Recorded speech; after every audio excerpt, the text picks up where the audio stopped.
Bukan hanya Kau sucikan hati kami dari dosa, Kau juga menguduskan hati kami dari semua kelengahan, segala kekendoran. Jikalau Engkau melihat semangat kami sudah tidak seberapa, jikalau Engkau melihat bahwa kami ada di antara kami semua yang kehilangan kasih mula-mula, Tuhan sucikan, kuduskan, penuhkan hati kami kembali untuk ikut Yesus dengan sungguh-sungguh hati, dengan segenap jiwa, akal budi dan kekuatan juga. Kami tidak mau tahun ini ketinggalan apa-apa. Apa yang Tuhan katakan menjadi milik kami, apa yang Tuhan katakan pasti akan terjadi, kami tidak mau tertinggal dari waktu ilahi. Tuntun kami Tuhan, keluarga Saat Teduh, masuk ke dalam perbuatan-perbuatan-Mu. Terima kasih Tuhan, sembunyikan hamba di balik salib-Mu, sampaikan sabda-Mu sekarang. Dalam Yesus. Haleluya. Amin. Praise the Lord, puji Tuhan. Saya punya sebuah keyakinan dari rema yang Tuhan beri hari ini kepada saya. Bahwa orang yang tekun tahun ini pasti akan berhasil, makanya jaga stamina. Agar supaya urapan Tuhan itu mengalir tiada henti-hentinya. Tuhan itu sungguh ingin memberikan sesuatu kepada kita. Tanpa kita harus meminta-minta, apalagi serakah. Hati Tuhan itu hati yang berkorban. Udahlah, gak usah pikirkan keberhasilan. Itu urusan Tuhan. Bagian kita itu hanyalah berjaga-jaga. Jaga hati dengan segala waspada. Coba kita lihat, apakah ada murmurnya mulai lepas. 3 hal ini jangan kendor kalau kita mau berhasil di tahun yang barusan saja, belum lama kita jalani. Mari kita baca bersama-sama sekarang di Kitab Ibrani pasal 12, judul tadi ya, saya tadi sudah sebutkan, 3 hal ini jangan kendor kalau mau berhasil. Saya baca dulu ayat 12 sampai ayat 17. Sebab itu kuatkanlah tangan yang lemah dan lutut yang goyah. Dan luruskanlah jalan bagi kakimu, sehingga yang pincang jangan terpelecok. Tetapi menjadi sembuh. Berusahalah hidup damai dengan semua orang. Dan kejarlah kekudusan, sebab tanpa kekudusan tidak seorang pun akan melihat Tuhan.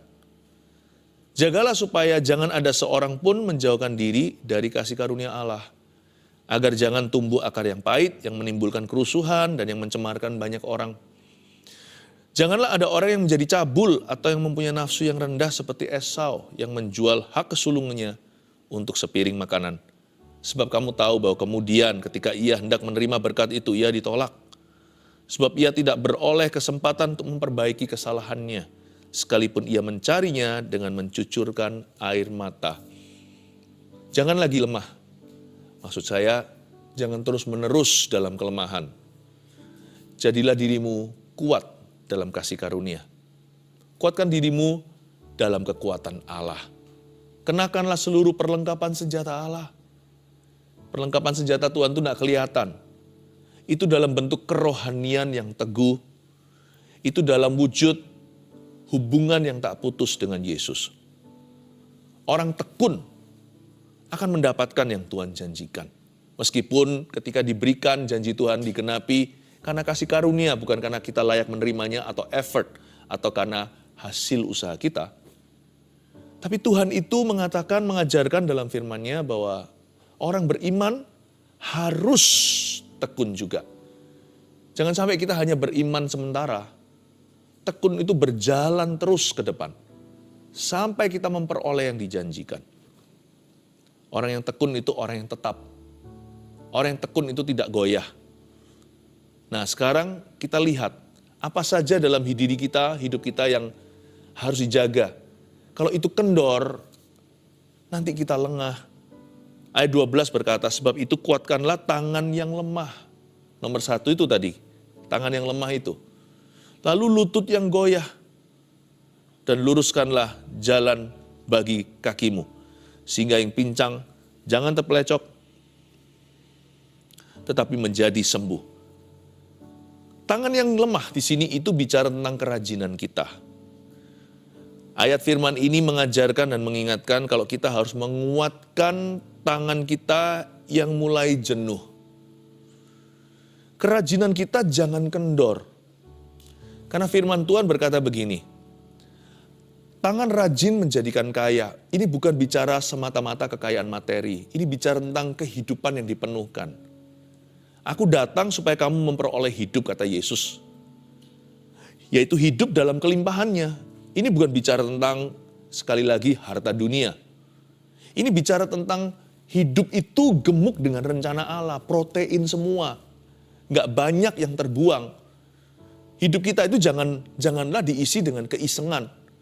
Tapi orang yang hidup dalam rencana Bapa, kebetulan pun adalah kesengajaan yang dirancangkan diam-diam oleh Tuhan. Kuatkan tangan yang lemah. Ayo rajin. Apapun yang tanganmu temukan untuk dikerjakan, apalagi kalau itu sudah menjadi duty atau menjadi tugas dan tanggung jawab.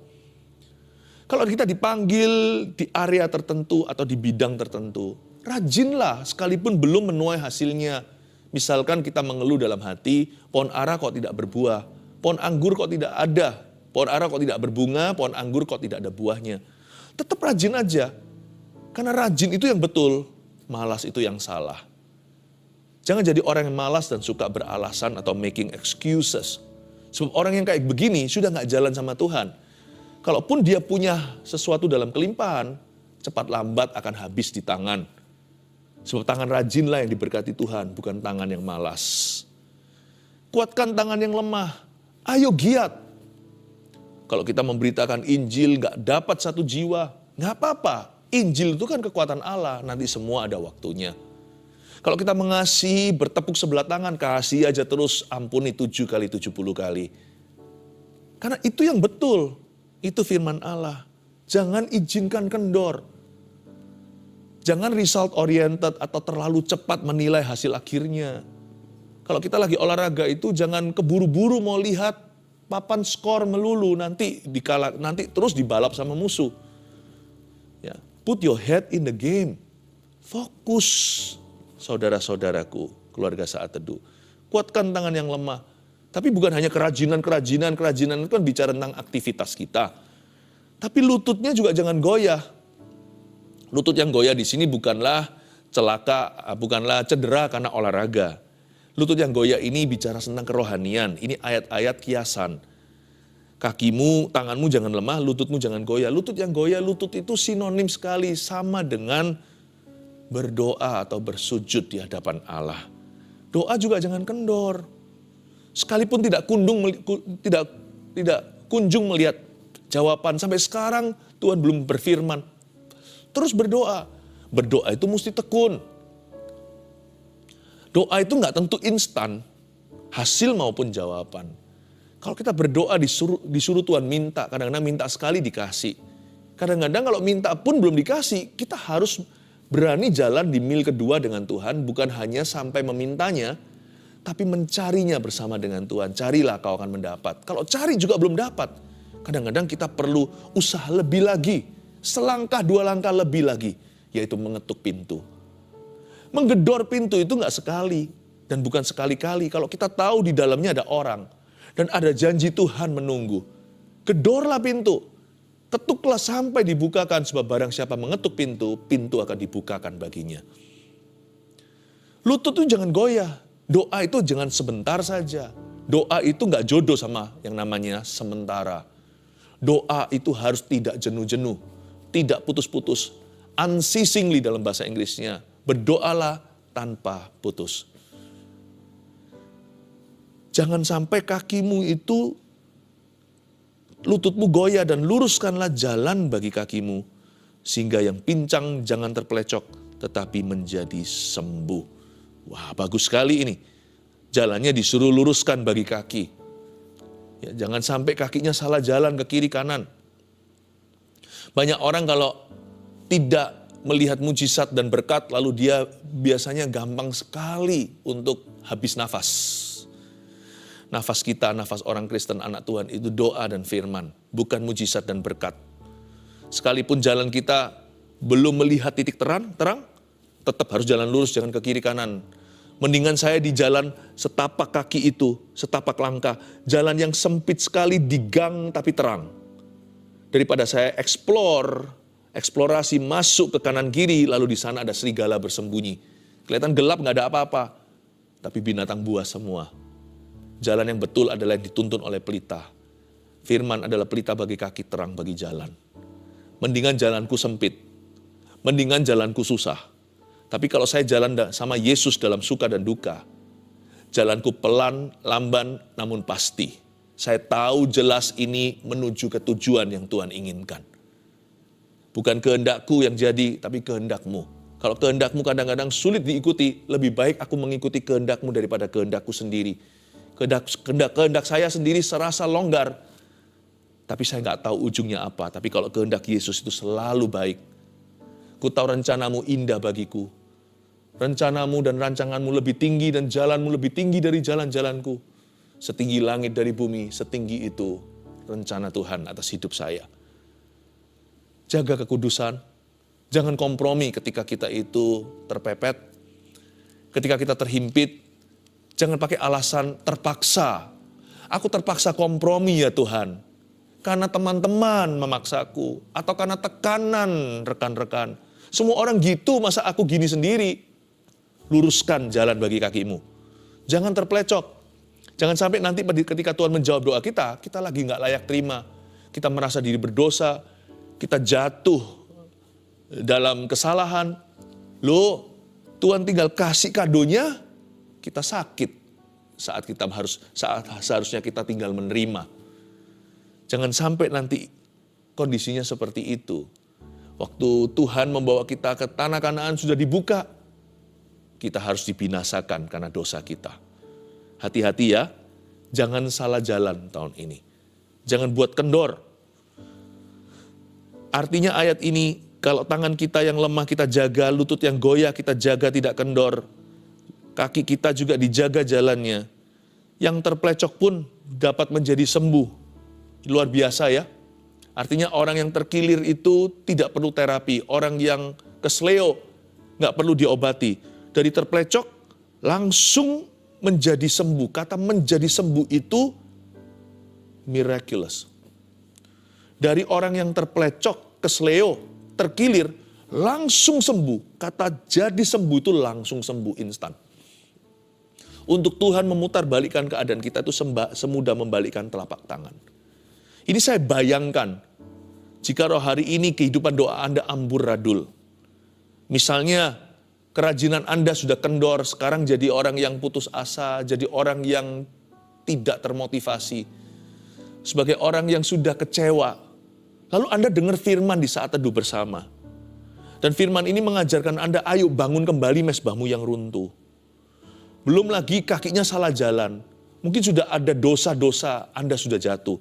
Tapi kalau Anda bertobat hari ini, misalkan sekarang di saat teduh ketika Anda mendengar suara Tuhan, Anda tidak mengeraskan hati dan membuka diri, Tuhan gak perlu pakai proses. Seketika ini juga, Tuhan bisa memutarbalikkan keadaan Anda.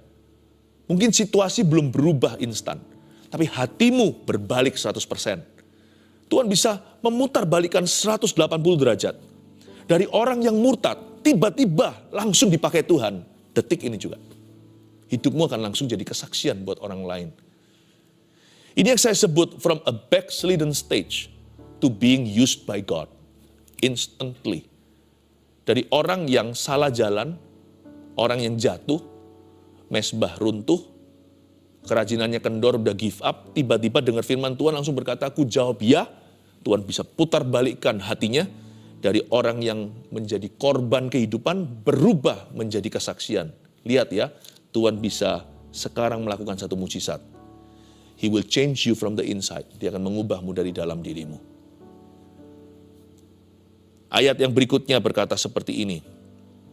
Berusahalah hidup damai dengan semua orang. Bicara tentang hal-hal yang jangan kendor dalam hidup ini, sekarang masuk ke aplikasi-aplikasinya. Orang yang hidup damai dengan semua orang. Orang itu gak akan kendor menjaga hatinya. Jangan izinkan hatimu kesel sama orang atau jangan biarkan hati kita itu kecewa lama-lama atau jangan sampai hati kita itu menyimpan kesalahan sesama. Berusahalah hidup damai dengan semua orang itu gak tergantung reaksi orang lain. Tahukah Anda? Ada kata berusaha di sana itu dari sisi atau pihak kita. Tidak memperdulikan orang lain kelakuannya sama kita berubah atau tidak, apakah orang itu minta maaf dulu. Tidak ada hubungannya. Berusahalah hidup damai dengan semua orang, itu berarti Tuhan berurusan dengan kita secara pribadi. Orang lain bisa benar, orang lain bisa salah, itu urusan mereka. Urusanmu dan urusanku sama Yesus secara langsung. Jangan sampai kendor hatinya. Jaga kemanisan jiwa, jangan masuk dalam kepahitan. Lalu setelah itu dilanjutkan, berusahalah hidup damai dengan semua orang dan kejarlah kekudusan. Saya sempat bertanya, emangnya kekudusan itu mau kemana ya kok dikejar? Ayat ini bukan disampaikan kepada orang yang sudah jatuh dalam dosa, termasuk orang yang sedang menjaga kekudusan harus terus menjaga kekudusan. Mau tahu kenapa? Karena kita manusia ini tinggal dalam tubuh Adam dan Hawa. Kecenderungan kita itu adalah untuk jatuh. Sangat gampang kita ini jatuh dalam dosa. Ayo coba, mana lebih mudah? Ikut arus atau lawan arus? Menentang dosa, berkata tidak kepada dunia dan godaan setan, atau kompromi dan ikut kemauan kita? Mana lebih mudah berkata, Tuhan biarkan kehendakku jadi? Atau Tuhan, bukan kehendakku tapi kehendakmu yang jadi? Mana lebih gampang? Kejarlah kekudusan itu, jangan pernah lengah. Jangan mentang-mentang sekarang kita sedang tidak salah, lalu kita mulai malas berdoa. Yesus berkata apa sama murid-muridnya sebelum membawa mereka ke Getsemani? Itu tiga muridnya, yaitu Petrus, Yohanes, Yakobus. Tidak sanggupkah kamu berdoa 1 jam saja sama saya? Berdoalah supaya kamu jangan jatuh ke dalam pencobaan. Mungkin hari ini kita fine-fine saja. Lalu kita mulai merasa kurang butuhlah sama Tuhan atau ogah-ogahan. Mungkin 1 hari masih belum ada pengaruhnya. 2-3 hari masih kuat lah ya. Tiba-tiba 1 minggu terjadi kejatuhan yang fatal dalam kehidupanmu. Kok bisa ya? Dari orang yang begitu berapi-api untuk Tuhan, dipakai sama Tuhan secara luar biasa. Nggak sampai 1 minggu, 5 hari misalnya, langsung jatuh dalam dosa yang cukup parah. Nggak ada orang itu yang bisa kudus kekal di dunia. Sebab selama kita masih hidup di dalam tubuh Adam dan Hawa, kita masih bisa jatuh. Kekudusan itu harus dijaga. Makanya saya selalu ingatkan, baik orang tua, apalagi anak muda. Guys, jaga kekudusan loh ya. Kita saling mengingatkan sesama rekan Tuhan, ayo kita harus saling menjaga. Dan kita juga harus menjaga kekudusan Tuhan dalam kehidupan kita. Mengapa begitu? Karena terlalu gampang kita jatuh.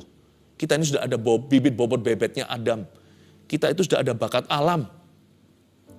Jadi kata kejarlah kekudusan ini bukan berarti kekudusan lari. Kalau sekarang kita lagi suci, kekudusan itu tidak kemana-mana. Tapi kalau kita tidak mengejarnya, cepat lambat kita akan kehabisan stamina alias ngos-ngosan. Kejarlah kekudusan. Badan juga sama. Dokter mengatakan setiap tahun semakin tua orang itu kehilangan namanya massa ototnya sekian persen. Kalau kita nggak latihan, nggak olahraga, cepat lambat pasti akan membungkuk. Lambat laun pasti sudah akan mengecil badannya lalu tidak sehat. Atau kalau jantung kita nggak dilatih. Meskipun sekarang atlet, tapi kalau kita nggak latihan sebulan, nanti disuruh lagi lari sekian kilo, udah nggak mampu. Gampangnya begini, badan kita itu ada gravitasinya yaitu kuburan. Hidup ini ada gravitasinya yaitu kematian. Dan manusia lama kita itu ada gravitasinya yaitu dosa. Hati-hati ya, kejarlah kekudusan. Jangan kasih yang namanya kekudusan itu kendor dalam kehidupanmu. Jaga terus. Jangan mentang-mentang sekarang kita itu sudah suci dan kudus, sudah benar di depan Tuhan, kita kompromi kiri kanan, nggak apa-apa. Merasa diri kebal dosa. Biasanya orang yang merasa kebal itulah esok hari jatuh. Kejar kekudusan itu. Sebab tanpa kekudusan tidak seorang pun akan melihat Tuhan. Melihat Tuhan di sini bukanlah melihat Tuhan dengan kasat mata. Kalau kita mau melihat Tuhan nyata dalam hidup kita, ada penyertaan, pembelaan. Kalau kita mau melihat tuntunan Roh Kudus itu begitu real di dalam kehidupan ini, sekalipun kita tidak melihat Dia dengan mata jasmani, tapi terlalu nampak sekali dalam kehidupan beberapa orang, tangan Tuhan dalam dirinya itu jelas nyata. Orang yang nggak percaya Tuhan aja bisa lihat loh, sungguhan loh Tuhanmu itu ada. Kalau kita mau yang gituan dalam hidup kita, mesti jaga kekudusan. Sebab tanpa kekudusan, Tuhan tidak mau campur tangan dalam kehidupan orang itu. Orang yang tidak menjaga kekudusan Allah dalam hidupnya, alias kompromi sembarangan dengan dosa, atau tidak takut akan Allah, orang yang demikian Tuhan tidak mau beracara. Tanpa kekudusan gak akan kita melihat Tuhan, tapi dengan kekudusan yang kita kejar-kejar tadi itu, kita akan melihat Tuhan. Menjaga kekudusan itu rewarding, upahnya besar bukan hanya di sorga, upahnya bahkan besar di dunia. Karena kita akan melihat Allah dalam kehidupan kita. Jaga kekudusan dalam pacaran, supaya nanti suatu hari menikah kita melihat Tuhan dalam rumah tangga kita, Tuhan campur tangan. Jangan heran, anak orang-orang yang menjaga kekudusannya sejak pacaran, nanti akan kelihatan bedanya penyertaan Tuhan dalam diri anak-anaknya. Jangan irilah ya, hai orang fasik, jangan iri sama orang benar. Sebab engkau tidak menabur apa yang mereka tabur, makanya engkau tidak menuai apa yang mereka tuai. Saya ingin kita untuk melihat bahwa menjaga kekudusan itu sangat ada yang namanya handsome return. Ada sesuatu yang dikembalikan dari Tuhan dalam kehidupan kita, sekalipun menjaga kekudusan sudah menjadi kewajiban kita, nggak usah minta upah. Tapi Allah kita itu nggak pernah lupa memberi tips. Tuhan itu murah hati. Tipsnya Tuhan itu lebih besar dari salary kita, lebih besar dari gaji kita. Ini bukan bicara tentang materi atau berkat dunia, ini bicara tentang perhatian Tuhan dalam kehidupan anak-anaknya. Wow, Jesus is wonderful, Tuhan itu luar biasa. Jagalah ya, supaya jangan ada seorang pun menjauhkan diri dari kasih karunia Allah. Agar jangan tumbuh akar pahit yang menimbulkan kerusuhan dan yang mencemarkan banyak orang. Ayat 15 juga bagus. Sebelum nanti saya rangkumkan ya apa aja yang gak boleh kendor dalam kehidupanmu dan kehidupanku. Kita disiram terus dengan pewahyuan setiap ayat firman ini. Jagalah supaya jangan ada orang yang menjauhkan diri dari kasih karunia Allah. Dalam hidup ini ada aktivitas-aktivitas dan perkara-perkara yang sangat syarat sekali dengan kasih karunia Allah. Misalnya worship, menyembah. Misalnya berdoa. Ada sebuah pepatah yang sekarang lagi betul-betul meremah di hati jemaat gereja Mawar Syaron adalah banyak doa, banyak kuasa. Sedikit doa, sedikit kuasa, tidak berdoa tidak ada kuasa. Orang yang berdoa tidak menjauhkan diri dari kasih karunia, malah mandi dalam kasih karunia itu. Orang yang memuji, menyembah Tuhan, bertata di atas pujian umatnya, menjadi dekat sama Tuhan bukan menjadi jauh. Baca Alkitab. Orang yang merenungkan firman siang dan malam, apapun yang diperbuatnya berhasil. Beruntunglah perjalanannya, Yosua 1 dan Mazmur pasal 1 pula. Ada hal-hal tertentu, aktivitas-aktivitas, perkara-perkara yang merupakan wujud kasih karunia Allah. Termasuk pelayanan atau ministry. Jangan jauhkan dirimu dari hal-hal ini. Jangan biasakan dirimu menjauhi pertemuan-pertemuan seperti yang tertera dalam surat Paulus. Tapi pakai pertemuan-pertemuan orang-orang benar, pertemuan saudara seiman. Pakai itu untuk saling mendorong, saling mengingatkan. Menjelang kedatangan Tuhan. Kenapa kita jangan menjauhkan diri dari semua wujud kasih karunia ini, agar jangan tumbuh akar yang pahit. Coba Anda lihat ya, daging kita itu ada kumatnya. Jadi kalau kita mulai jauh dari aktivitas-aktivitas tertentu, kita mulai jarang memuji, jarang ke gereja, kita mulai gak pernah buka Alkitab, apalagi gak pernah membacanya sama sekali, kita sudah jarang dengar lagu-lagu pujian, yang didengar hanyalah lagu-lagu populer, kita sudah tidak lagi mendengarkan khotbah. Lebih banyak sekarang itu nonton-nonton misalkan di sosial media yang fun-fun, apalagi yang lucu-lucu, jangan-jangan yang rusak-rusak. Nanti lihat ya, ketika kita mulai masukkan semuanya ini bukan lagi kasih karunia, tapi keduniawian, orangnya pun mulai berubah, tumbuh akar pahit. Bukan karena siapa cari gara-gara, sensitifan jadi orang. Ada orang ngomong apa nggak terima, mulai bermusuhan. Dulu jadi berkat, jadi terang, jadi garam. Sekarang kemana-mana keruh hubungan. Bukan hanya itu. Kita harus mengerti bahwa daging kita mulai bangkit ketika kita mulai jadi orang yang pesimis dan negatif. Tumbuh akar pahit itu muncul dalam nafasnya.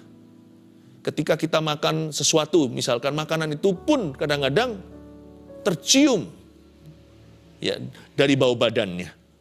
Demikian pula ketika kita mulai jauh dari kasih karunia, mulailah tercium bau akar kepahitan di dalam diri kita. Orangnya mulai negatif. Orangnya mulai pesimisan. Mulai gak kenaan. Tidak terimaan.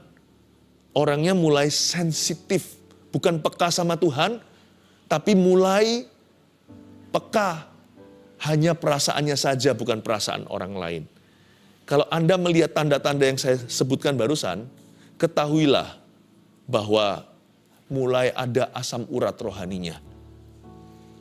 Ketika mulai misalkan kakinya bengkak, kolesterol dan sebagainya juga ada tanda-tanda mulai pusing-pusing dan sebagainya. Kalau Anda mulai merasakan gejala-gejala yang saya sebutkan tadi, mungkin ya, tolong diuji lagi, mungkin akar pahit mulai tumbuh di dalam hatimu. Tapi kenapa akar pahit itu bisa tumbuh dengan mudah di dalam hatimu? Karena jauh dari kasih karunia. Biasanya kalau kita lagi dekat sama kasih karunia, susah jadi orang yang negatif. Sekali-kali bisa. Kalau kita sedang penuh dengan kasih karunia, tidak semudah itu jadi orang pesimis. Apa-apa kita didorong sama iman. Belum lagi iman orang lain mengasah. Dan kita nggak bisa menjadi orang yang melulu hanyalah orang yang sensitifan, peka, dan dikit-dikit nggak terima. Nggak bisa, kenapa? Karena kita belajar untuk melayani. Karena kita ditempa untuk melayani Tuhan dan melayani sesama. Berhati hamba, kiri kanan teladan. Susahlah jadi orang yang selalu nggak kenaan dan nggak terimaan. Lalu kalau sudah tumbuh akar pahit, hati-hati ayat yang berikutnya, ayat 16, biasanya dosa seksual pun akan menyusul. Janganlah ada orang yang menjadi cabul, atau yang mempunyai nafsu yang rendah, seperti Esau yang menjual hak kesulungannya untuk sepiring makanan. Awas-awas, sebuah peringatan. Biasanya dosa seksual tidak langsung sehari kita jatuh. Tetapi mulai dengan berubah sifat orang itu, kembali lagi sifat lamanya. Pelan-pelan biasanya akan ke basic insting atau kepada naluri hewan. Tapi sebenarnya di sini dikatakan jangan punya nafsu yang rendah seperti Esau. Kata nafsu yang rendah di situ dalam bahasa Yunaninya lebih punya arti semacam jangan jadi duniawi kayak Esau. Jangan jadi sekuler pikirannya. Perlahan-lahan secara progresif menjadi ateis. Itu maksudnya. Anda lihat ya, orang kalau kendor, kelihatannya kendor. Lalu jalannya erosi, ujungnya jatuh. Lalu jatuh lagi, semakin lama, semakin sulit pulih. Semua dimulai hanyalah kompromi kecil, yaitu kekendoran yang tidak kita perhatikan. Atau sesuatu yang terlalu kecil sehingga kita abaikan. Lama-lama nanti pikirannya bukan hanya sifatnya berubah lagi menjadi sifat lama, tetapi pikirannya perlahan-lahan mulai bergeser dari Tuhan. Dari orang yang dahulunya itu sungguh-sungguh radikal sama Tuhan Yesus, perlahan-lahan ke arah orang yang tidak percaya. Bukan hanya orang yang tidak percaya, tetapi menjadi orang yang duniawi, sekuler. Menilai segala sesuatu dari sudut pandang dunia. Begini, begitu. Kok bisa ya orang rohani bisa jatuh sedalam itu? Dulu dia rohani loh. Pernah nggak Anda punya teman jangan-jangan bukan orang lain, jangan-jangan diri sendiri yang saya maksudkan. Dulu tuh pelayanan, wah menggebu-gebu untuk Tuhan. Sekarang duniawi sekali. Sangat nggak percaya. Bukan hanya pesimis, bukan hanya negatif, bukan hanya orang yang sensitif, tetapi dia sekuler sekali pikirannya. Jangan-jangan ujungnya nanti menyangkal Yesus. Jangan-jangan ujungnya menyangkal bahwa Yesus adalah Tuhan. Yesus bukan Tuhan. Jangan-jangan ujungnya yang diragukan adalah Tuhan. Hati-hati ya, kekendoran itu jauh lebih serius daripada yang kita kira. Tahun ini, jangan mau dibawa perlahan-lahan masuk ke erosi rohani. Justru kalau Anda dan saya ada di depan, maju tak gentar. Kalau kita sudah memimpin di nomor 1 dalam perlombaan, justru tancap gas. Jangan berkata, santai Hati-hati, mogok mesinnya. Mendingan saya sudah lewat dulu garis finish, baru mogok di situ. Daripada saya meremehkan musuh, lalu tiba-tiba ada sesuatu, saya dibalap mereka yang terdahulu menjadi terkemudian. 3 hal ini, catatlah rangkuman kita 3 hal. Jangan kendor kalau mau berhasil. 1, kerajinan kita jangan kendor sebab Tuhan akan memberkatinya. Ingat, Tuhan memberkati kerajinan, Tuhan tidak memberkati kemalasan. 2, yang jangan kendor apa? Doa kita jangan kendor. Atau kehidupan doa kita ya jangan kendor. Sebab Tuhan akan menjawabnya. Kalau belum ada jawaban, doa terus. Kalau juga belum ada jawaban, perlu introspeksi juga. Mungkin kita salah berdoa. Mungkin yang kita doakan itu menentang firman Allah. Tapi kalau enggak, semua fine-fine saja, semua dalam perikopnya, semua sudah berada dalam konteks yang tepat. Ya udah tinggal tunggu waktu aja, semua indah pada waktunya. Tetaplah tekun dalam doa. Amin. 3, kekudusan kita jangan kendor. Karena Tuhan akan mengurapinya. Katakan pada dirimu sendiri, aku akan melihat Tuhan dalam pernikahan. Jikalau yang kau taburkan, jikalau benih kekudusan yang kau taburkan adalah dalam hubungan, percayalah nanti dalam hubunganlah Tuhan akan mengurapimu. Dalam pernikahanlah Tuhan mengurapi anak-anakmu. Kalau kita jaga kekudusan dalam pekerjaan, percayalah akan ada pembelaan Tuhan. Ujung daripada menjaga kekudusan itu apa? Tuhan mau memakai hidupku. Tuhan akan memakai saya. Ayo kita GR dulu. Ayo kita percaya pada perkataan ini. Tuhan mau memakai kami. Ayo Tuhan mau memakai kita. Jaga kekudusan ya. 3 hal ini pegang erat teguh. Jadikan checklistmu di tahun yang baru ini. Mumpung kita jalannya belum lama. Jangan sampai izinkan erosi. Wis pokoknya. Yang namanya 3 hal ini jangan kasih kendor gitu aja. 1, kerajinan kita jangan kendor sebab Tuhan akan memberkatinya. 2, doa kita jangan kendor sebab Tuhan akan menjawabnya. 3, kekudusan kita jangan kendor sebab Tuhan akan mengurapinya. God bless you, terus maju dalam Kristus. Misalkan ada satu orang yang sudah mundur dari Tuhan, tapi ada masalah dengan jantungnya, klepnya itu ada suatu kelainan pada jantung Anda, klep jantung Anda satu itu bocor. Tuhan tidak menunggu Anda membuktikan diri melayani dulu dan berbalik kembali. Hari ini Anda berseru, Tuhan berkata, jantungmu itu sembuh, kembali ke dokter. Anda kembali lagi untuk diperiksa, semua akan diverifikasi secara medis, mujizat-mujizat Allah. Jantung Anda itu tertutup. Tidak ada kebocoran sama sekali, klepnya yang tidak normal itu semua kembali normal dalam nama Yesus. Tuhan itu baik. Allah bukan hanya membawa hati Anda kembali. Setelah Anda murtad jalan sekarang kembali pada Tuhan. Tapi bersamaan dengan itu Tuhan memberimu kesembuhan. Saya merasakan ada satu orang yang penyakit kuning. Tuhan juga sembuhkan Anda. Saudaraku, Tuhan menyembuhkan Anda keluarga Saat Teduh. Di dalam nama Yesus aku tengking sakit kuning itu. Demi nama Yesus Kristus. Saya melihat matanya mulai jernih. Oh, Tuhan membersihkan kembali. Di dalam nama Yesus, thank you Tuhan. Mari kita angkat tangan kita, kita bersyukur untuk kesembuhan yang terjadi. Kita tahu, someone is getting healed. Ada seseorang yang disembuhkan. Ada satu orang yang dilepaskan. Ada keluarga yang dipulihkan. Ada manusia yang dibebaskan oleh Tuhan. Terima kasih Tuhan, terpujilah namamu. Oh haleluya. Saya akan berdoa. Seperti biasanya di live chat dan di komentar, ulurkan tangan ke depan, mari kita sepakat iman. Dalam nama Yesus, I speak healing. Aku deklarasikan kesembuhan dalam nama Yesus Tuhan. Kelepasan bagi mereka yang dibelenggu oleh dosa. Ini kalimat yang Tuhan berikan, anakku, aku sudah mengampunimu. Saya tahu ini kalimat untuk seseorang saat ini yang bergumul untuk pengampunan. Pengampunan dosa Anda terima di saat teduh bersama. Anakku, kata Yesus, aku sudah mengampunimu. Pergilah dan jangan berbuat dosa itu lagi. Terima kasih Tuhan, terpujilah namamu. Berkati setiap keluarga Saat Teduh dalam nama Yesus Kristus. Haleluya. Amin. Mari kita mengangkat tangan kita untuk menerima berkat dari Tuhan. Terimalah berkat dari Allah Bapa, Allah Putra, Allah Roh Kudus menyertai keluarga Saat Teduh bersama. Berkat orang tekun tak akan mengecewakanmu dari Tuhan. Dalam nama Yesus, haleluya. Amin.